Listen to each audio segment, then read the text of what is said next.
नमस्कार, मैं Alka Tripathi am news express से। आइए रुक करते हैं आज की खबरों की ओर।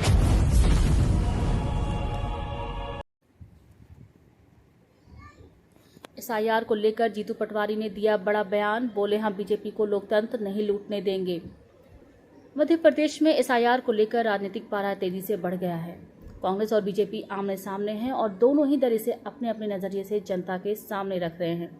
प्रदेश कांग्रेस अध्यक्ष जीतू पटवारी ने चुनाव आयोग और बीजेपी पर निशाना साधते हुए कहा कि ये चुनाव आयोग और बीजेपी का डरावना प्रयास है। कांग्रेस देश, संविधान और लोकतंत्र की रक्षा के लिए दृढ़ संकल्पित है। बीजेपी ने चुनाव आयोग का दोहन किया है, लेकिन कांग्रेस हर बूथ पर अपना बीएलए तैनात करेगी और एसआईआर की प्रक्रिया पर नजर रखेगी। हम वोट चोरी नहीं होने देंगे। पटवारी के इस बयान से स्पष्ट है कि कांग्रेस एसआईआर की प्रक्रिया को लेकर आशंकित है और उसे यह डर है कि मतदाता सूची में फेरबदल कर वोटों में हेराफेरी की जा सकती है। एसआईआर को लेकर जीतू पटवारी ने दिया है बड़ा बयान, बोले हम बीजेपी को लोकतंत्र नहीं लूटने देंगे। बिहार में जब एसआईआर के प्रयास हुआ था तो देश डरा था, बिहार डरा था। राजनीतिक दलों ने बहुत हेवी प्रतिक्रिया दी थी। सुप्रीम कोर्ट ने जब निर्वाचन आयोग को मुख्य चुनाव आयुक्त को निर्देश दिया कि 65 लाख नाम काट रहे हैं, इसका कारण सार्वजनिक करो, आज तक नहीं हुआ है। जब एसआईआर आप प्रक्रिया जारी करना चाहते हैं तो देश के नागरिक को व्यवस्था पे भरोसा होना चाहिए। देश का नागरिक डरा हुआ क्यों है, ये सवाल अपने आप में देश के लोकतंत्र पे प्रश्न चिन्ह उठाता है। मैं मानता हूं कि कांग्रेस पार्टी ने देश की राजनीति में, देश के आजादी में अपना योगदान दिया है, देश की संविधान बनाने में अपना योगदान दिया है, देश के लोकतंत्र बनाने में अपना योगदान दिया है। अब देश के लोकतंत्र को बचाने में भी अंतिम सांस तक लड़ाई लड़ेगी। मध्य प्रदेश में हमने इसका पूरी तैयारी की, जनजागरण किया, लगातार रैलियां की, हस्ताक्षर अभियान किया। हमने हर विधानसभा में एक प्रभारी नियुक्त किया। अब हर जगह बीएलए बन रहा है, बूथ पर बीएलए, जो एसआईआर की पूरी प्रक्रिया में आंखें गड़ा के काम करेगा। हम बीजेपी को लोकतंत्र नहीं लूटने देंगे। आपको किस बात का मतलब डर लग रहा है? नहीं, डर नहीं लग रहा है। भारतीय जनता पार्टी की सोच से देश डरा हुआ है। अब की बार 400 पार इसलिए कि संविधान बदलना है। भारतीय जनता पार्टी ने जितनी निष्पक्ष संस्थाएं थी, स्वायत्त संस्थाएं थी, उनको कोलैप्स कर दिया। मुख्य निर्वाचन आयुक्त की नियुक्ति 3 लोग मिलकर करते थे। नरेंद्र मोदी ने सर्वोच्च न्यायालय के न्यायाधीश को हटा दिया और उसमें गृह मंत्री को लेके आ गए। यानी अब जो सरकार में रहेगा वो निर्वाचन आयोग बनाएगा, निर्वाचन आयुक्त बनाएगा। ये प्रयास क्या है? इन प्रयासों से देश सजग है, देश डरा हुआ है, देश की जनता डरी हुई है। नरेंद्र मोदी की जो भावना है, जो ख्याल है, जो सोच है, जो विचार है, वो तानाशाही की ओर जाते हैं। इसलिए कांग्रेस पार्टी चिंतित है। बीजेपी जो कह रही बिहार के उनको नहीं मिले घुसपैठियों की, जैसे कि बात आती है बिहार, तो बीजेपी जब ये कहती है तो सुप्रीम कोर्ट ने जब ये कहा कि 65 लाख नाम काटे गए, आप सार्वजनिक करो, कारणों को क्यों नहीं किया अभी तक? बीजेपी जब ये कहती है कि हमारी नीयत में कोई खोट नहीं है, तो बीजेपी ये क्यों कहती है देश को? मुख्य निर्वाचन आयुक्त क्यों नहीं कहते हैं, चुनाव आयोग क्यों नहीं कहते हैं? बीजेपी को क्या लेना देना जब चुनाव आयोग तो निष्पक्ष संस्था है, उसके सवाल निर्वाचन आयोग से है, उत्तर बीजेपी देती है। यही अपने आप में चोर की दाढ़ी में तिनका। तो आपको लगता है कि एसआईआर से यहाँ पे भी वोट चोरी की? बिल्कुल प्रयास करेंगे ये लोग।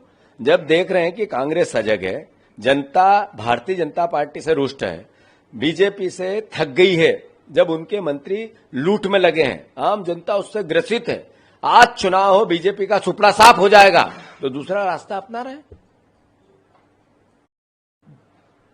सर, कैलाश विजयवर्गीय का बयान आया, उन्होंने कहा है कि वो जो खिलाड़ी, ऑस्ट्रेलिया की खिलाड़ी थी जिनके साथ छेड़छाड़ में लगा कि अगर वो जाएं तो पहले बता कर जाएं। मैं कैलाश विजयवर्गीय जी को एक नाते से धन्यवाद देता हूं कि उन्होंने स्वीकार किया है कि मध्य प्रदेश में जंगल राज है। कैसा होता है जंगल राज? जहां पर पुलिस पीटी जाती है, पुलिस की हत्याएं होती हैं। जंगल राज कैसा होता है? जहां महिलाएं निष्पक्ष घूम नहीं सकती। उन्होंने कहा कि बता के जाओ घर से निकलो, तो मतलब विदेशी मेहमान भी आए तो वो सड़क पे नहीं घूम सकते, बता के जाना पड़ेगा, नहीं तो छेड़खानी होगी। ये स्वीकार किया उन्होंने। तो उनने स्वीकार किया कि मध्य प्रदेश में जंगल राज है। किसने स्वीकार किया? मंत्री ने, कैबिनेट मंत्री ने। यानी कैबिनेट मंत्री ने जो कांग्रेस पार्टी बात कह रही थी मध्य प्रदेश में जंगल राज है, उसको उन्होंने स्वीकार किया। सर, गुना का मामला गया है जब उसके परिवार वाले, हम बार बार ये कहते हैं कि भारतीय जनता पार्टी किसानों से नफरत करती है, घृणा करती है। किसानों के भारतीय जनता पार्टी में किसानों के लिए कोई विचार ही नहीं है। भारतीय जनता पार्टी नरेंद्र मोदी ने 3 काले कानून लाए, 1 साल तक किसानों को यातनाएं दी, दिल्ली की बॉर्डर पे वो बैठे रहे, मजबूरन कहा एमएसपी लाएंगे, 3 काले कानून लिए, आज तक एमएसपी नहीं आई। ये हमारे शिवराज सिंह चौहान यहीं के सांसद, उन्होंने कहा था डबल इनकम करूंगा, 20 साल से वादे किए, 97% किसान कर्जे में। अभी किसान आत्महत्या करता है, इनने कहा था 3 मोदी गारंटी, 1 पूरी नहीं की, न धान के दाम है, न गेहूं के दाम है, न सोयाबीन के दाम है। अब कहते हैं भावांतर देंगे। भारतीय जनता पार्टी की सोच और ज्यादा देश देख रहा है कि उनके नेता किसानों को रोंद रहे हैं धार से। ये मैसेज क्या है? उसकी बेटी के कपड़े फाड़ रहे हैं, किसान की बेटी के कपड़े फाड़ रहे हैं। ये बीजेपी के नेता की सोच है। इसका मतलब है बीजेपी 100% किसान विरोधी है। ये समझ आता है जंगल राज का पर्याय है भारतीय जनता पार्टी का शासन। साल की बच्ची के साथ रेप की घटना सामने आई। शर्मसार है पूरा प्रदेश। 20 बेटियों की रोज बलात्कार होते हैं, 3 बेटियों के साथ गैंगरेप होते हैं। ये एनसीआरबी के आंकड़े, मेरे आरोप नहीं है, नरेंद्र मोदी की रिपोर्ट बताती है। ये मैसेज देती है कि गृह मंत्रालय जीरो, कानून नाम की चिड़िया मध्य प्रदेश में नहीं है। बेटियों की सुरक्षा को लेकर कैलाश विजयवर्गीय का बयान और इसको पुख्ता करता है कि बेटियों के साथ बलात्कार होंगे, हम रक्षा नहीं कर सकते। बाहर निकलो तो पूछ के निकलो, तो घर में रहो। ये तालिबानी रवैया मध्य प्रदेश में जो बन रहा है, ये चिंता का विषय, और हर मध्य प्रदेश का नागरिक इसको देख रहा है, समझ रहा है, इसका सबक भी सिखाएगा। अब तक के लिए इतना ही। हमारे चैनल को देखने के लिए लाइक करें, सब्सक्राइब करें। नमस्कार।